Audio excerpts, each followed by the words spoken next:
Hey everyone, welcome back to Grappling with Life. Today we're joined by Duke. Awesome, thanks for having me, man. Do you want to just maybe tell everyone a bit about yourself? Yeah, cool. No worries. So I've been doing combat sports for 29 years. 29 years, yeah, 29 years. I started with judo. Started doing judo when I was in the. I went to Marist College. So I had a rugby background. They said it would help my tackling for football. So I started doing judo, and then sort of progressed through the junior ranks of judo and made the national team there, and sort of had a career in judo, and then in the Australian team, and got to travel the world. Moved over to the world of mixed martial arts, and uh, ended up fighting in one championships, and then now I'm mainly focused on Jiu Jitsu and running this gym down in Canberra, Progression MMA, down the south of Canberra. So just riding the wave, brother, loving it. Awesome. I think the first time I became aware of you was probably 4 or 5 years ago at a jiu-jitsu tournament. I had just started, and you're actually coaching a guy. It was actually the first match I ever managed to win. But Oh I yeah. remember when I went into the venue, I had a friend there who was an amateur MMA fighter, and he pointed you out and he said you were like very famous and well known, basically. Um, and you're very massive as well for anyone that's not aware, just like your general presence. So Uh, yeah, but 6'4", brother. Yeah, no. It's yeah, yeah. I've the good thing about my jujitsu now is that I've sort of learned from my mistakes of judo and MMA, and I really I know how to hold myself in competitions now, and so I try and be as friendly as possible, and like and help everyone out, because I know how scary it is for people on their first comps and how intimidating it can be. And you see a big guy like me running around. Back in the day, back when I was doing judo, it was always quite confrontational, and nowadays it's the more people doing our sport, the better, man. So you got to be as nice as you can to everyone, and everyone loses their temper every now and then, but I try and keep things as pretty chill as I can. And having kids at the jiu-jitsu comps for me, I coach kids now because I have so many. I've got over 100 kids doing jiu-jitsu in my team, and it helps me keeps me pretty happy and friendly at those comps. yeah. Nice. What's it like having such like a large physical presence, being so tall and quite big, and also being quite well known and being known as an MMA fighter? How is that for you, going out and about and being well known?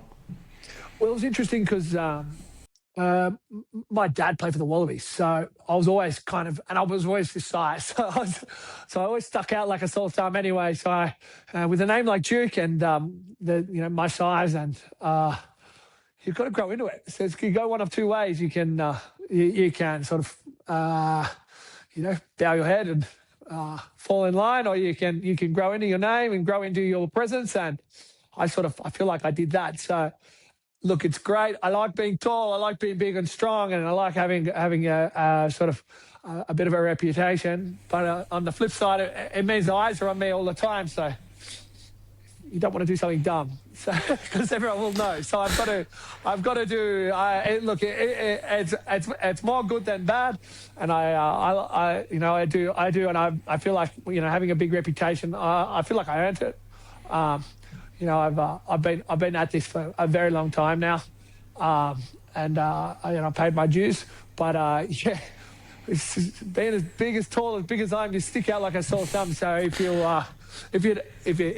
do anything silly, people are going to remember it. So you got to remember that as well. So yeah. Yeah, interesting. One thing that you said that was interesting that I want to ask you about is you said that, knowing that you're in the limelight and being a role model for children and stuff, what was it like for you kind of going through your martial arts journey and maybe thinking about being an example to people or learning how to carry yourself? Was that a big journey for you? Or? Yeah, definitely. Yeah, definitely. And it was a bit of a learning curve. So there's no handbook for this. There's no textbook. And it's like I find like you can be told anything, but you've just got to. Your actions speak louder than words. So, uh, like I'm 30. I'm 30. 37 years old now. I have to think about it. I'm 37 years old now, and I'm still not a perfect product. Nobody is. So I've just got to make sure that I do. Sometimes I pull myself back, and I realize I go, hey, it's not just about me anymore. When I was young, I didn't really think about that, and now that I've got I've got a lot of people that rely on me as a coach, makes me a little bit more accountable. And having a family, and it makes you more accountable. And I think accountability is the big thing. And every now and then I have to pull myself up and go, hey, hold on. Is this how you want everyone to think you're acting? You've got to, you do. You want, the more you act like there's eyes on you at all times, the better. If you're acting like, I hope no one sees this, well then it's not going to be a true indication of yourself. You've got to, one day we're all going to be judged, and you want there to be more good than bad. So I feel like that's sort of how I try and live my life. And I'm rough around the edges, man, but I try and make sure that I'm as kind as I can be. And I always liked, when I was younger, and I always got looked after by some of the older guys. So now that I'm one of the older guys, I always try and make sure that sorry, I'll just sit down here. There we go. Now I'm good. Yeah, I always make sure that I like to put an arm around people and remember what it was like when you're younger. And that's why sort of what I took back to. I remember people at their first competitions, and I know that feeling. So I always try and make sure that I'm, reasonably like, what the word I'm looking for, it's not, I'm just trying to be as helpful as I can. I'll be as helpful as I can because, like, I know that a small action from someone that's experienced can go a long way, because I remember the people that were nice to me back in the day. So, and that's stuff that sticks with me. So I know that it'll stick with the people that I can impart that kindness and wisdom onto now. Yeah, I think you brought up two really interesting points, which is that firstly, it's hard being in the limelight or being more known, but in a way, it's almost as if, like, in order to be a good person, you should kind of be acting as if people were watching you anyway, or as if you were being judged. It's almost like the concept of religion, right? It's like, acting in a way that you think is acceptable or, within accordance with specific things. And the other point you touched on was that, people wouldn't understand, like, the complete effect that you could have on someone, whether they're, being a good example for children or other people around you. It's crazy the positive influence you can have just by, like, trying to be a good role model and help people, I think. Is that what you were getting at? Yeah, I think so. And especially, I'm learning here with the coaching that I do now, especially coaching the kids. Like, it's the small things you do can go a long way to helping. It's not all about imparting techniques on someone. It's about being that role model and that mentor, and that cool older guy that can show a little bit of leadership and a bit of mentorship. And a lot of the mentors I had growing up, like, I know they're not all perfect. I mean, they're all different in their own ways, but they all imparted something for me to look up to them. And I think that's really important. It's the same, like, when you go through an injury, to show a bit of vulnerability, because it's like, I know that if you can be honest with those around you, then if you're going to have more of a you're going to be taken more seriously. And it's just, and people appreciate that as well, that if you can be your genuine self. I always just try and be true to myself, genuine. And if I can be true to myself and genuine in as many aspects as I can, especially, I think, opening this facility in Progression, I don't have to come home and take my work face off and be myself. I'm myself all day, every day. And people come here to be trained by, then there's no other version of me hidden away. There's no good examples of real estate agents, and they're one person, and you talk to them later that week and they're a different person sometimes. I feel like you get the genuine, especially most martial arts coaches, that's their genuine self, and they're giving their absolute everything, imparting knowledge that they've accrued over, for me, over nearly 3 decades. That knowledge I've accrued and the methods I use to impart that knowledge is all done with coming from the best possible place. So, yeah.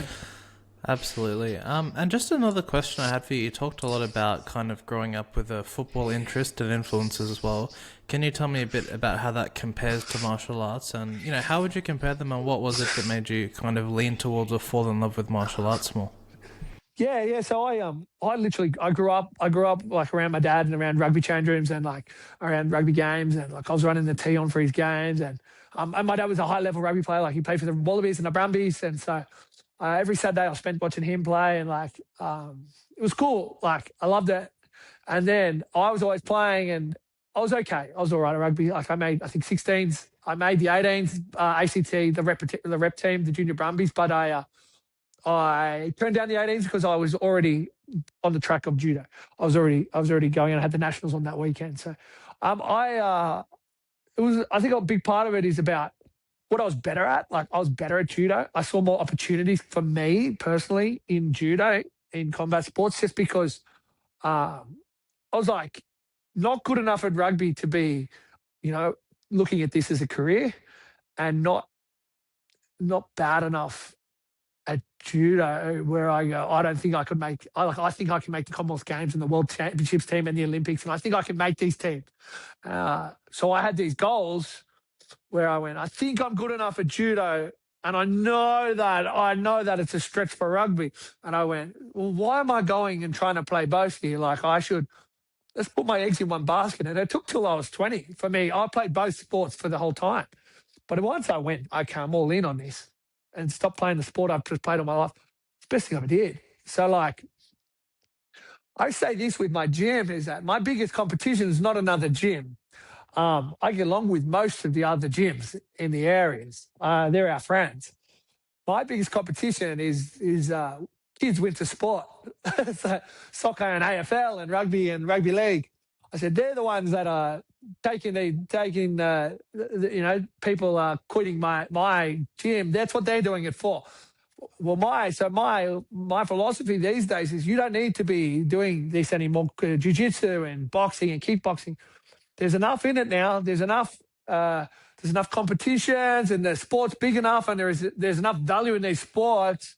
Well, you don't have to play AFL on the weekends anymore. You just can do jiu-jitsu, and you can go to the competitions, and Sydney and Melbourne for sure. There's a competition every week, and part of my goal is to change the perception here in Canberra that you don't need to play.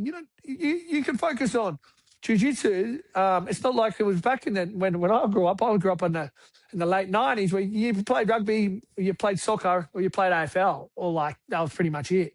And then in the summer you played cricket. So for me to do judo was it wasn't a popular sport. I'm just lucky that judo, there was no mixed martial arts really in Australia. Like it was not what it is now. I mean, the sport existed, but it's not what it is now. So for me to be able to just get this awesome base of judo, international judo, and then go, hey, I want to do MMA. And then my first 4 MMA fights, I subbed a guy in a minute, all 4 into my pro fights, because I was just so far ahead in my grappling than these other guys that I was fighting. I just think that it's almost like I bought crypto early, like without knowing. I just got into a sport just for the sport, for judo, but it's sort of led to me having a whole career and everything like that. So going back to what we were saying with the rugby union is that I don't feel like there's many skills that I learned from rugby that I use in my day to day, other than it's a great network and you meet some good people.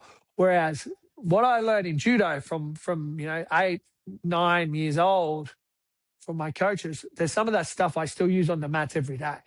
So like to compare the two, it's like one I've used and it's helped set me up, not just for my everything I focus on in life, but it's also my income. It's going to set myself and my family up, And then the other one was just a bit of fun. So for me, it's just like It's like one out of 100 and 99 out of 100. That's how I'd compare the two. But yeah, that's probably a bit rough on rugby there. But anyway, yeah, that's how I look at it. Yeah, I'm obviously biased, but I personally feel as if, martial arts for children is extremely good, just like giving them the confidence to defend themselves. And Yeah, to be man. fair, like any sport I think is excellent for kids. But yeah, I don't want to be too biased, but I think getting kids into martial arts is probably like one of the best things you can do, really. 100%. Yeah, I fully agree. Okay. And just another question I had for you about judo. As you said, judo is somewhat niche in Australia. It's not necessarily massive. So, can you? This is something I was really interested to ask you. Tell me about how you integrated judo from a technical perspective into your overall martial arts game, and how you utilized it in your MMA fights and whatnot, for example. Yeah, so exactly right. It's a niche sport, and like it's so niche, in fact, that like I don't coach it here at Progression. Like I obviously teach takedowns, I teach the throws, and like they're judo throws. I teach gi and no gi, but I don't have a judo program here. I see so much more value in jiu-jitsu, and I don't have to tell people what the sport is. People know what Brazilian jiu-jitsu is now. So why would I focus all my marketing on informing the customer of what their product is, when the product, people already know what their jiu-jitsu product is. I've just got to sell it then. So I looked at it that way. I got a black belt in both. So I was like, I can pick whichever one I want here.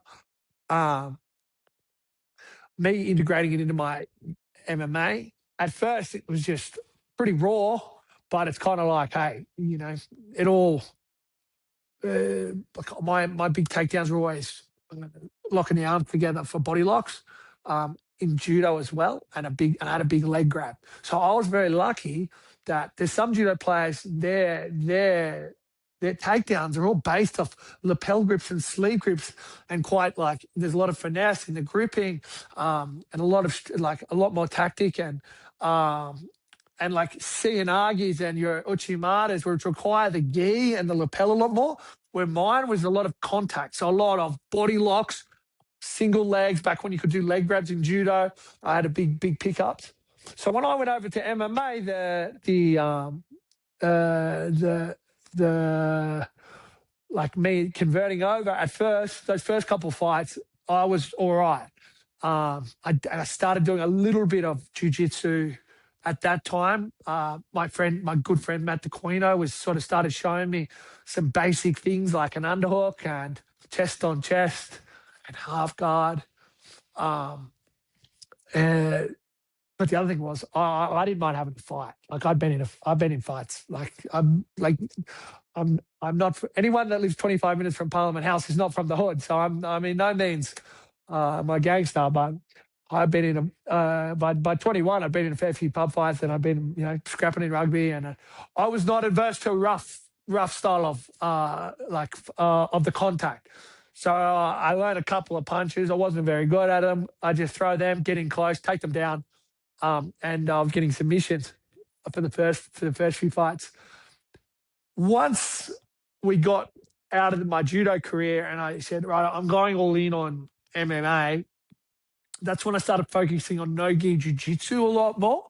So the actual sport, I didn't do any more judo after 2016, and I just went all just jiu-jitsu. And the main reason for jiu-jitsu was firstly because I really like competing, and I didn't want to not just compete, even though I didn't want to do judo anymore.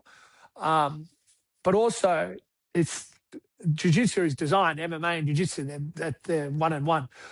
Gi jiu-jitsu, no.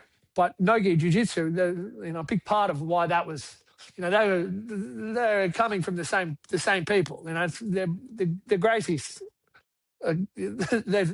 They came up with some of the biggest components of jiu-jitsu, and they're the ones that sort of introduced MMA to the modern society as well. So when I was learning the no-gi jiu-jitsu, I started learning a lot more of the finesse on the ground. Probably slowed me down a bit more. I was probably not latching onto submissions as much. And then at that same time, about 3 years later, I moved down to Melbourne, and I hitched my wagon, trained under Daniel Kelly. So Daniel fought in the UFC, and he'd already made the adjustments to high level, from high level judo to high level MMA, fighting in the UFC. So I learned a lot of his systems where so like a lot of the gaps I had were Daniel was like, no, you do it like this. No, you do it like that. So instead of me working it all out for myself, I sort of moved down to Melbourne and learned off someone that had already made those adjustments. Then I got to start to feel my own game out as well with the systems that I'd learned. And that led to, me rounding out a pretty solid sort of no-gi game and an MMA as well. Worked on my hands down there a lot as well. And now like I really love jiu-jitsu and I feel like I've got some of the best no-gi takedowns going around. And that's because I've made the adjustments required from judo through to jiu-jitsu, whereas a good judo player in no-gi, you can tell already if they haven't made the adjustments. There's just the things that there's some intricacies that they just don't do. Whereas I've been able to implement that. So now, like, I get some really, really spectacular takedowns in the no-gi. That's because I've worked really hard over the years and years because I'm not a quick learner. So it just took time on mat, trial and error, and lots and lots of rounds, lots of live grappling. And, what works, what doesn't work, what works when you're really, really tired as well. And I get really, really tired. It's a good way. If something's working all the time when you're really, really tired, well, then that's a good one for you. So once I developed that as well, then I feel like judo is just sort of like a piece of my arsenal, like just one of my tools now. Because I've got pretty good double and single legs too, and I feel like I've got more of a grappling game now, and I don't know, it always not irked me, but I feel like if someone says, "Oh, here's a judo player," I go, "Well, that's I'm sort of more." So I always like to just say grappler now, because I feel like I've spent almost the same amount of time doing MMA and jiu-jitsu as I have doing judo. So I wouldn't just poke myself into one of those holes. I got a black belt in jiu-jitsu and I compete, and I've held my own with some of the best in the country. So jiu-jitsu player as much as a judo player, and MMA same thing. So it's it definitely got me a leg up. The judo definitely got me a leg up. Anyway. Well, what do you see in your future in terms of MMA? Any more fights planned or anything like that, or? I'll never retire. I was still signed to one. My big sticking point. They offered me more money. My last fight was a no contest because the guy pissed hot for steroids. So it's a no contest, even though I lost. It doesn't really cheer me up that he pissed hot because it just actually, like he broke my nose in that fight, and like, who's fixing that? Not one, not that guy. And like, did I get my win bonus? No. There's still highlights of me getting dropped going around, and the guy was fucking, jacked up on steroids. So they offered me a contract renewal with more money, but I wanted to fight at light heavyweight because that was my division. I won a Australian title in that division. And I said I'd only re-sign if I could fight light heavyweight, and they didn't have an offer for me. They only really built up their heavyweight division, so there was no bueno. So couldn't do it. Right now, my focus is on jiu-jitsu and coaching. Something came up, cool, but I mean, 37. Never say never. But yeah, right now it's not my priority. I'm heading over to Bangkok next week. I've got our fighter, Patrick Hill, one of our fighters from here. He's fighting on one championships on the Friday night fight. So, I mean, the jiu-jitsu sort of scratches the itch for me, especially with those super fight formats where I still get to feel like I'm, doing a fight night, even though I'm not getting punched in the head. So I feel like I can do those for the next 10 years, 20 years. I don't know. I can do them forever. As far as MMA, if there's something that if there was a good reason to, I'd do it, but not if it was just for the sake of it. I'm in a very good position now with the gym where I wouldn't be doing it for the money. I'd be doing it just because I'm reckless and want to do something wild. So like if that's the case, then I almost should just I've got out of the sport with all my faculties, and um, I'm reasonably articulate. So I don't know if pushing the boat out too much further is necessary, considering I can still compete and do grappling. But yeah, never say never, never retire. So we'll see. Yeah. Is there that part of you that just kind of wants the adrenaline and experience of having an MMA fight, to enjoy it? Or are you quite happy kind of, just doing jiu-jitsu? That's definitely a big part of me that wants to do it for the adrenaline and for the excitement. And yeah. Big time. That's you speak to most seasoned fighters, and then that's what they miss the most. Like if you speak to, that's what they miss the most, and that rush. There's nothing like that feeling. You never feel more present before in your life than before a fight, and you never feel better than winning a fight. Like there's no better feeling. But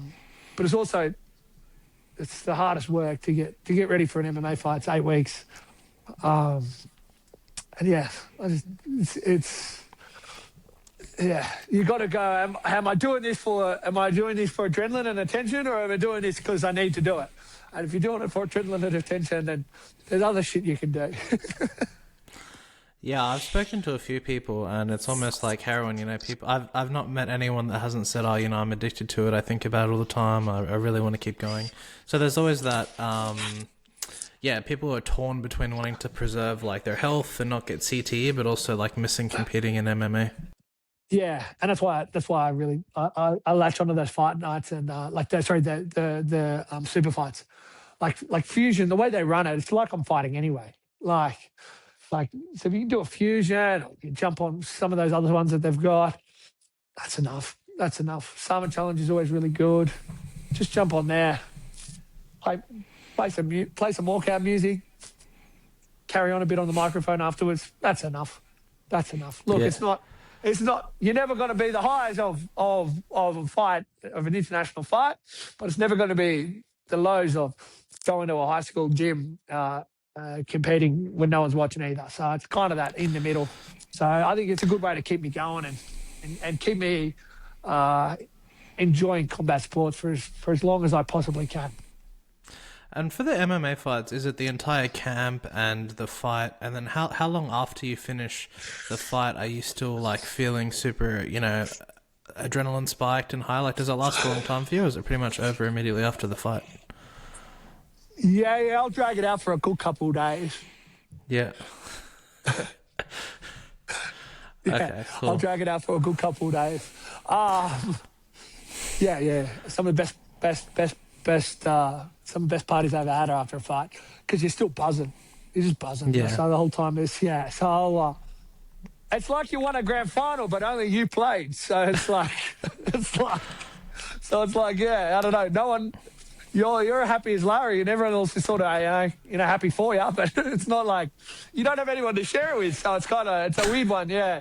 But it's about, also you go, yeah. Sorry, I didn't mean to interrupt you. What about losing? Like, is it the complete opposite, or is it still nice that you competed? Yeah, it's not very nice. I only lost once, one MMA fight in Australia. It was a close one, and I was so tired afterwards. I just went straight to bed, and I was like. Oh, I was so stuffed. So it's more of a slow burn, but also like I didn't feel like my career was like over or anything, because it's MMA. Like you can always bounce back. So you've always got that in the back of your head. So like if you're looking at it from like a one fight thing, from like, yeah, it's not nice to lose, but I think I always remember my spirits were pretty good. The ONE FC fight, my first one, I took it on a week's notice. And he ended up pissing on it too, but I lost my split decision, and I thought I probably won. I controlled it for like 2.5 rounds, but they've got a rule in one that whoever looks closest to winning at the fight at the end, they might score that for that person. So I ended up losing by split decision, and I was kind of like, geez. But I was so happy that I got signed to a big promotion, which was one of my goals. It's kind of like, I thought I got my goal, but I didn't win. But I'm still so happy. I'm excited about what's in the future. I'm about to open this gym, and I know I've gone from here to here. Like, I've stepped up, and I know I can mix it with these guys. So The only one, like, and then the same one with the fight after, I lost. That was the only time I've ever been finished in a fight. My last fight at Limpini. And I just bought a house here in Canberra. My fiance was moving back to Canberra. We'd been doing long distance because I'd been living in Melbourne, and then we moved back. She'd been in Melbourne for a year without me, so she was moving back, and the gym was going really well. And I was like, oh, I've got so much to be happy for that I'm not even sad. You obviously want to win, but I don't know. They're my 3 losses in MMA. But I tell you what, I've lost some in Judo and Jiu Jitsu that I've been real upset about, and especially ones that if I feel like, I don't know, it's probably the ADD in me. But if you feel like I should have won, if I feel like I got hard done by the refs, I would explode. And I had to see sports psychologists, and I got in trouble from Judo because if I felt like in my head, hey, that's not right, that's wrong, I know because of this and this, I'd always be just like, no. And I'd go nuts. And I really, really struggled. I struggled to lose well. And even in Judo, near the end, I was under so much stress because I was traveling so much. I'd even struggle to win well. When I win, I'd go, yeah, I see, and you know and you believe in me. And so I just had to. Jiu-Jitsu now, I'm pretty good. But a couple of years ago, yeah, I still, if I feel like I'm getting hard done by it, I'll kick cans and bloody, have a tanty. And it's still something that I'm still at 37, I'm still aware of. So I just have to make sure that, hey, but I never experienced that in MMA because it's again, the one I lost was close. Losing a close one's different to getting gypped. If you lost a close one, you're too tired to care anyway. So I'm always too tired afterwards anyway. So it's always a slow burn and you sort of deal with it that way. Yeah, the mental game in martial arts is pretty crazy, and there's just so much that goes into like fight camp preparation, the mental preparation you do before your match. So I think it illustrates your passion as well, you know what I mean? How much it means to you that you're getting really upset after you lose. Yeah, that's a good way to put it. Maybe I should have said that to all the tribunals I had to face for the Olympic committees and sports commissions that I used to have a field day with me in Judo because I would never accept it. I never accept it. If I lost fair and square, that's fine. I wouldn't make but it was the ones where I felt like I was hard done by. That's the ones I struggled to deal with. But yeah, a lot of it was passion, and a lot of it is the more you invest in something, the more you're going to care because the more you got on the line. So that as well. Yeah, I think Judo especially is like an extremely traditional martial art that's supposed to be like super civil and kind of serious and polite, isn't it? Is that correct? That's correct. Yeah. And I was the opposite. I was the opposite. I literally was the opposite. So I was like, it's supposed to be very, very tranquil and civil and the gentle way and respect. And brother, I watched WWE and I come in like Stone Cold Steve Austin and, so like... there's only one way to do it. So that's why once I started doing MMA, I went, oh, this is me. This is what I'm supposed to be. I knew from my first fight, I went, oh, they like me for me. This is the best. This is what I was, Judo was never my love. Judo was just what I was good at. But Jiu-Jitsu and MMA, they seem to accept me for me much, much more. And I have much bigger love for Jiu-Jitsu and MMA than I ever did for Judo. I'd never be sitting at home watching Judo on the weekends, but I'll be watching the UFC every weekend, and I'll watch ADCC and CJI and all that. Yep. I'll watch all of that because I find that interesting, and it's sort of like a passion of mine. But Judo was never. Judo was just something I was good at, and that's why I'm happy to leave it sort of just as a chapter. I rarely put a Judo gi on now. It's mainly just to help some teammates if they want to do anything. But yeah, I'll ask this question to you. I had it written down, and you actually just brought up the UFC. So, Islam Makhachev is defending his title against Ian Gary this weekend. I'm curious because Ian Makhachev is considered by many at the moment to really be, one of the greatest fighters of all time, if not the greatest fighter currently in the UFC. And he has like a pretty substantial or significant Judo background. So I'm just wondering, in your own experience with Judo, what are your observations in terms of how he incorporates Judo into his game? Because especially from the clinch, you see a lot of work of Judo techniques from the clinch from him. But what's your assessment or analysis on his game? Yeah, I think a lot of his stuff comes off snatch singles, so he'll attach himself to the leg. And then you'll see those inside-outside trips. And like the club, he'll have the leg and he'll go for an inside trip with the club. He likes that takedown. Like the Dagestanis, they've just like completely like everyone says they know it all, but no one put it together quite like that. Where they've got systems and they've created systems. No one was using the handcuff before the Dagestanis, and no one was using all these things that are now becoming staples in MMA that everyone uses. No one was using it, and again, no one had the discipline to be able to train in the mountains year round. So, and these guys have been doing it since they were 5, and they don't drink alcohol, so they're 10 steps ahead of the Aussies. Aussies are pretty good self-sabotagers, I've found, pretty much all of them. So these guys are, they're not drinking. They're out in the mountains training. They're all eating together, so they all keep themselves accountable all year round. There's no in and out of camp really. You just see them. They're there, and then when they're out of camp, they're still in the mountains and they're still training. With the judo that they're not judo guys that have gone over to MMA. They're guys that were doing judo because they were doing sambo, and sambo's like pretty much that hybrid style of where you're trying to take them down. You can still do leg locks, you can still do single legs, still do double legs, and then the combat sambo's with the striking. So it's the same thing. They got into the right sport at the right time where the MMA exploded, and they're like, oh yeah, we're doing something pretty similar here, like with that, like, and same with like Fedor in Russia. Oh, this is combat sambo, and next thing you know, what they were doing anyway has ended up being pretty handy for what they want to do now.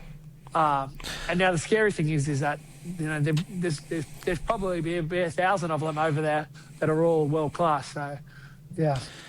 Yeah, I think you brought up a pretty funny point, which is that like even like Carlos Prates is smoking cigarettes between fights, or Conor McGregor obviously went down a bit of a pathway with drugs and alcohol. But it's like in order to compete with the Dagestanis, you really have to have the energy to like basically lock yourself in like a remote mountain region and train, religiously, and then go to sleep for like 2 hours in the middle of the day. So it's wild. Hey? Like, just remember, like, there's no 2 steps back with them. They just train. Maybe an injury. Other than an injury, though, hey, and I don't want to throw accusations around. I don't know how much USADA's going over into the Dagestani mountains either. So they're pretty good over there. Like, I don't know what they're doing up there, but they all look pretty ripped and strong, don't they? So I'm a bit sour on it all. Probably I'm a bit sour. I watched Icarus too many times, and I'm suspicious of everyone now. Something I think about a lot, not many people will talk about this, but it's like the fact that Khabib was a UFC champion as well, and then like Islam, who just happened to train with him, also became a champion, is absolutely insane to me. Like, out of like the millions of amateur fighters in the world, that like 2 people from the same camp could become champion. That's wild to me. There'll be a few more too. There'll be a few more. So, I mean, greatness, if you surround yourself with 5 people, I say this to everyone, you become the 6th person. So if you're hanging around 5 world champions, there's a good chance you're going to be up at that level of a world champion. If you hang around with 5 dead shits, you're going to be a dead shit. So try and hang around 5 world champions if you can, because you can't get worse. If your 5 closest people in your life, the 5 of the best people you know, well, then you're going to be a good person. If you hang out with 5 people that are not doing the right thing, you're going to be the 6th person not doing the right thing. And one other question I have for you is, you talk a lot about your experience with your opponents using performance-enhancing drugs. It sounds like it's very common in the sport, or rife. What's your general experience been with that, and how do you kind of feel about it as a whole within the sport? I knew something was up in judo, and I'd always say, I just needed an inch. If I got an inch, I could beat them. And every now and then I'd be like, there was no inch. That fucking guy was too strong or too big. And it sounds like I'm making excuses on being a sook, but there were so many people. I watched Icarus. There were countries helping them pass drug tests. So our country, I got tested 3 times on one weekend at the AOS. And in Russia, their country's systematically helping them dope. And then you go, like I just said, is that Islam Makhachev's pissed hot. So what, do you think he just did that on his own, or do you think he got that for like the whole team did that? And it's like this. It's not just single people over there. It's not like America where the camp might do it. It's their countries helping them over in those countries. The Eastern European countries. I watched Icarus. There was a documentary on it. Their countries had systematically helped them pass the drug test. So there was like a team of there was government supplied doctors making sure that they get Olympic gold medals. So for me, both my fights in one ended with drug cheats. I don't want to be the guy like feel like I got tarnished with drugs. I'm just like, well, like it's like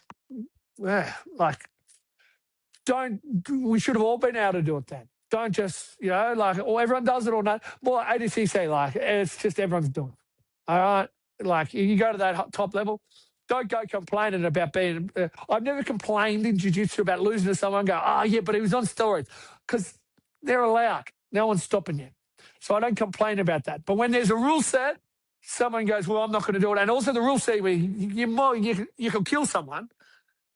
Well, that's a bit different to the other ones where jiu-jitsu, you're wrestling around and everyone's aware that, well, no one's testing. So it's kind of the rules. So I'm not anti-steroids. I'm just go, hold on. Like, I'm anti one guy doing steroids and the other guy not getting to do steroids. That's what I'm anti. But yeah. Being like an elite competitor yourself or kind of an elite athlete, did you ever feel like a cultural pressure to kind of be involved with performance enhancing drugs, or have you always been against them?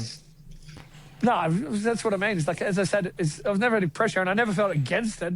Yep. I just was going, there's no fucking way that I'll be able to do performance enhancing drugs when I was in the judo program because they were fucking testing me every fucking week and I was terrified. Yeah, okay. So that's out the window. And then the same thing, I go, the worst thing I could possibly think of is me failing a drug test. Do you think my gym would be as full? So I was always going, oh, fuck, I can't do that because I don't want to end, I don't want to end that way. So I always just I thought, and then realistically, in hindsight, a lot of these people, they'll test positive for drugs and then they're fighting in 6 to 12 months anyway, and all's forgotten, all's forgiven. So if I knew it was not going to be quite as demonised, maybe I might have a different opinion on it. But, it is what it is. I've never felt any pressure. No. And some of the biggest, strongest, toughest guys I've known, I haven't been on steroids. Some of the toughest guys I've ever trained with, some of the best trainers, some of the biggest punchers and strongest grapplers, they're not on it. So that's always a nice feeling too when you're like, oh well, yeah. Okay, awesome. I've got 2 more questions for you. I won't keep you too much Easy, longer. bro. So, my second last question is: you talked a lot about like finding your own mentality or approach in martial arts, like going from jiu-jitsu to MMA, from judo, etc. What ended up being your mentality or approach when you were competing? Were you going in very calm and focused, or were you bringing that sense of like aggression? Like, how did you find that you competed optimally? Yeah, so that's a really good question because it changed over the years. At first, in judo, I would be like really hyped up, and like a bull at a gate. At judo, you sort of got to be a little bit more of a bull at a gate. It's much more of a it's a much faster sport than jiu-jitsu. And my first few MMA fights, I just went into it thinking, I did like F this bloke. I'm gonna like this is a fight, and like this guy's not done what I've done. I'm gonna really get revved up. That spike can lead to an adrenaline dump. So I learned after having a few adrenaline dumps in MMA where you're like, I can barely keep my hands up because I was just so revved up. And that led to a lot of first round wins. But then when a couple of guys got out of the first round, I'm like, oh no. Oh, I'm exhausted. And I'm not actually that tired. Like, I'm not that unfit, but I'm tired because my emotions. So now I'm pretty chilled. Now. I'll put a bit of music on. I'll sort of get a little bit revved up, like wake up a little bit, concentrate. I isolate for like 10 minutes, sort of fucking put my headphones in, especially like a smaller comps, and then I just enjoy it. I just go out and, it's much more, it's much, there's so much more cardio for me if I can just relax and go out and build up slowly. And I felt that if I was always a bull at a gate, it was good for 2 minutes and then shit for the rest. Whereas now I can feel like Like one of my matches at the last ADCC trials went into overtime and I wasn't even tired. I felt good. So if I can keep that nice, smooth pace, especially in the heavyweights, and just enjoy it and not, there's no hatred like for your opponent or anything like that. It's jiu-jitsu. So more of a cheeky, playful style, I think now, and I think that's the best way to do it. And don't think about the match. Don't be sitting there rocking forward about the match. It's like you're on death row. Think about everything else. And then when your feet hit the mat, then I go, all right, I concentrate. You can have a game plan and you can game plan, but don't be sitting there thinking about the match over and over. The match is the match. You're already, like, you are not going to sit there and think yourself into, oh, yeah, okay. And you're not going to change what you do when you get out there. You got to chill and make sure you're not fucking mentally exhausted by the time you hit the mat. Yeah, very solid advice. And I think that's what most people typically come to as a conclusion as they evolve, just kind of trying to be as calm and present as possible. 100%, brother. Awesome. Last question I have for you. You talked a lot about like becoming a role model and becoming like quite well known, and having to learn lessons and evolve. What is it that you feel like martial arts has taught you in terms of like a philosophy to life, or like how has it changed your, impacted you positively? Like what has it taught you, and how has it shaped you? Yeah. It's hard to put into words because it's given me everything.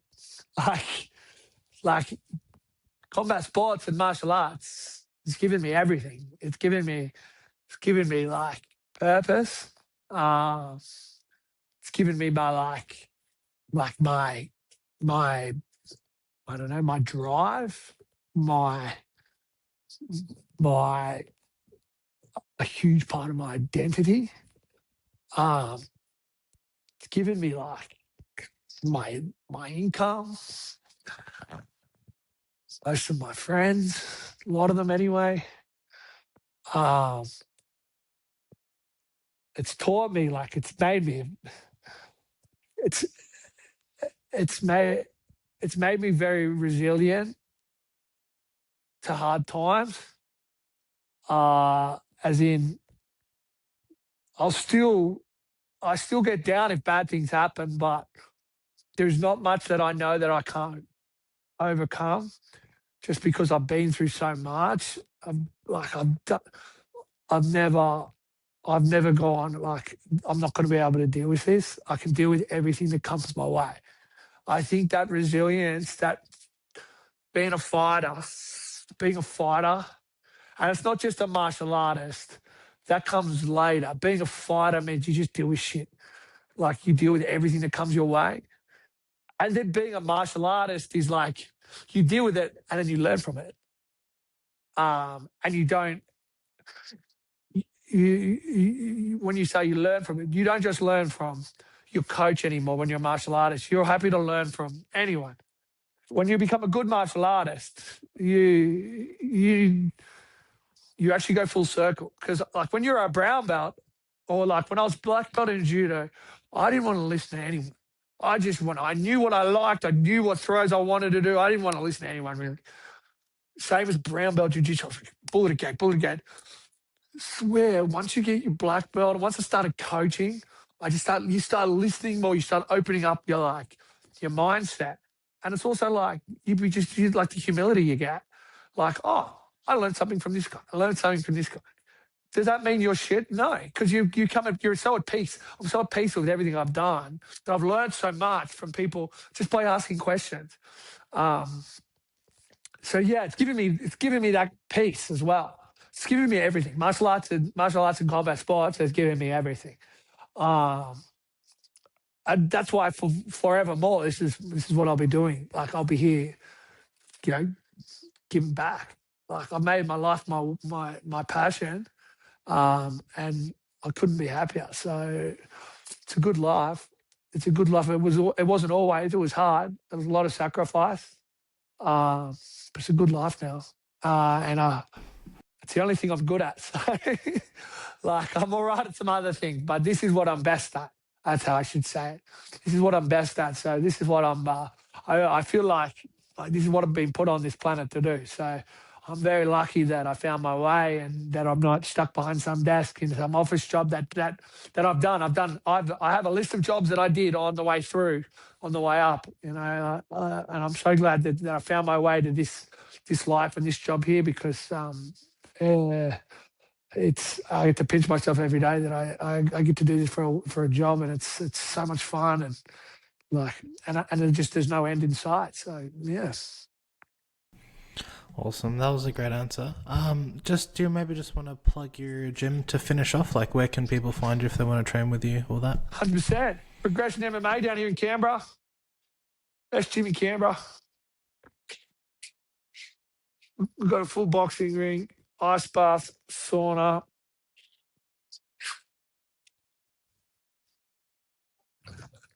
Full kids program. Got everything. So if you're ever in Canberra, even if you're just visiting, I love having visitors. So come in, check the place out. Down here, Tuggeranong in the city, the Tuggeranong Centre down here.